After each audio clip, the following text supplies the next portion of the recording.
Hello, hello, hello. This is Danny Ceballos with Unleash Consulting and your Best Boss Bootcamp Minute. We are continuing with the question that came from Need to Know in Nashville. And Need to Know asks, what are the things that leaders shouldn't do? What are some of the things that leaders shouldn't do? So we talked a little bit about a couple of things in the last minute. Make sure you check that out. And today I wanted to talk about two more things. Those two things that leaders really need to be careful of are, one is micromanagement, and secondly is poor communication. So let's talk about both of those. So micromanagement, by definition, is leaders who don't delegate tasks or give their team members room to make decisions and take ownership of their work, can stifle creativity and motivation. So the truth is that micromanagement is not something to throw away 100%, but when we use it, we have to be very, very specific and clear about when and why we are using it. So the first thing is to take a look at the situational leadership model. And if you don't know what that is, make sure to Google it, situational leadership, situational supervision. And it basically says that micromanagement is really useful when you're working with somebody who is highly motivated, but has no idea what they're doing. So this tends to be new employees, people who are new to a task, new to a project, new to a team. So always feel free to exercise micromanagement, which is really just, it's more directive leadership, to exercise that, but in a very specific situation, especially when people are very motivated but new to the task.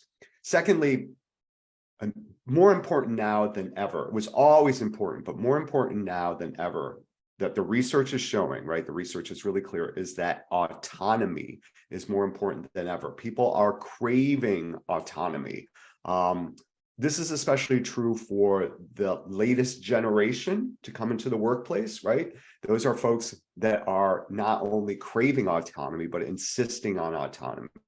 So keep that in mind too. So if you happen to be a bit from another generation, like I am, it may not, autonomy will resonate for you, but just understand that it resonates and motivates so much more deeply for the younger folks who are coming into our workforce. And then thirdly, recognize that micromanagement, even when exercised well, although it's something you should avoid in general, but you can exercise it well, is really in some ways dependent on how receptive the person will be to that. So thinking about their personality styles and doing something like the DISC personality assessment, which by the way is something that we can do at Unleash Consulting for you and or your team, but to get a real sense of what their DISC style is, will really give you some indication of how receptive they are to micromanagement and how well and how you might translate that. All right, so that's the first thing. The second thing is poor communication. Poor communication are around leaders who fail to communicate clearly and effectively with their teams, and they can cause misunderstandings and confusion, leading to low morale and decreased productivity. So three things that I want to point out to you for really mitigating poor communication are, the first is, we've talked about this before, defining reality. Always define reality. What do we know? What do we not know? What are the gaps that we need to fill? So at the beginning of every conversation, every communication, define what is the reality of the situation. Secondly, something to keep in mind, and this is turning out to be really true in our new work environment, is you really can't over communicate. Despite what people have said and what some of the popular feedback is, you really can't over communicate as a leader. People may may reach their limit in terms of communication, but people will edit out the communication that they don't need to receive. So keep in mind, even if you feel like you're over communicating, you're really not.